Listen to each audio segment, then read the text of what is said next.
Hi, my name is Holly and today I'm doing a presentation exploring the organisational structure, management strategy and organisational culture of Equestrian Australia and where this organisation sits in the sporting administration environment. Equestrian Australia is a national sporting organisation for many equestrian sports in Australia, including Olympic disciplines such as dressage, show jumping and eventing. EA provides opportunities for participation in equestrian sports across Australia from grassroots to high performance levels, and also manages the Australian Olympic and Paralympic equestrian teams. We will start by examining the sporting administration environment and where EA fits into that. Then we'll look at EA's organisational strategy and culture, finishing with a quick summary. EA is a non-profit sporting organisation that is run for the public good of all equestrians, and hence is a part of the non-profit sector of the three-sector model, as you can see here in this diagram from Hoyt et al. EA is also supported by organisations from all three sectors as shown below. Here we have a diagram demonstrating the organisational structure of Equestrian Australia. As we have learned from Hoyt et al., this represents a hierarchy structure with a clear chain of command. This pyramid shows where EA sits in the sporting administration environment. EA is the Australian governing body of many equestrian disciplines, branches and clubs, plus the Olympic and Paralympic equestrian teams. It is a highly formalised organisation with many specialised areas. EA has a hierarchy structure because the broad range of disciplines and wide scope of bodies and clubs under its governance make it too big and complicated to be run as a simple structure. The table on this slide compares Equestrian Australia with two competitors, Pony Club Australia and Horse Riding Clubs Association of Victoria. All three organisations provide similar participation in equestrian sports across a range of disciplines. Although competitors, EA also works closely with PCA and HRCAV to a slightly lesser extent. Now going to look at the sports management environment of EA and its organisational strategies. Looking at their 2020 to 2025 strategy, we can see that their mission is to provide leadership pathways and safe participation for their members, and their vision is excellence in sporting conduct and horse welfare. What is the relationship between those?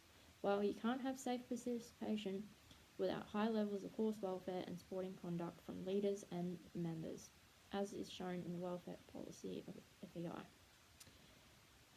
Excellence in risk management and compliance with the aim to deliver safe participation in horse welfare through a risk management framework is one of EA's objectives. In the table from Roger, you can see that the statistics of eventing falls at different levels in Australia compared to the average FEI are quite high.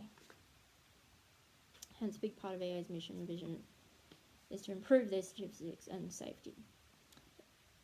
It will judge their performance through global recognition as a leader in equestrian safety and risk management, through reduction of injuries to horses and riders, improved completion rates in eventing, and a reduction in the number of insurance claims. Full statistics from the next 5 eventing seasons could also be compared to those in the table on the previous slide. We'll now explore the organisational culture of Equestrian Australia. Hoyt et al. State that the culture of an organisation is like its personality, what makes it unique, and all sporting organisations have one. They also argued that organisations' values impact their culture and should be aligned from the top to the bottom. Equestrian Australia's values are to be moral, ethical, professional, transparent and inclusive, with a focus on well-being of members and their horses. According to Hoyt et al., an organisation's symptoms are the observable components of their culture, such as their logos or legacy and results. Here you can see the main EA logo and the individual discipline and state branch logos that have the same design, which is professional and transparent, makes all the branches easily recognisable as part of Equestrian Australia, and is inclusive for everyone to wear the logo and feel a part of the wider team. Another symptom of Equestrian Australia's organisational culture is the legacy and international results of their high-performance equestrian teams. These teams have shown consistent, world-class results, which has led to Australia being known as an elite equestrian nation. These athletes are professional, moral and ethical in line with EA's values. They also promote the sport and put in a lot of time coaching. Here you can see some of these Hall of Fame sporting heroes that produce these results. The symptoms of EA's culture is also relevant to EA's mission.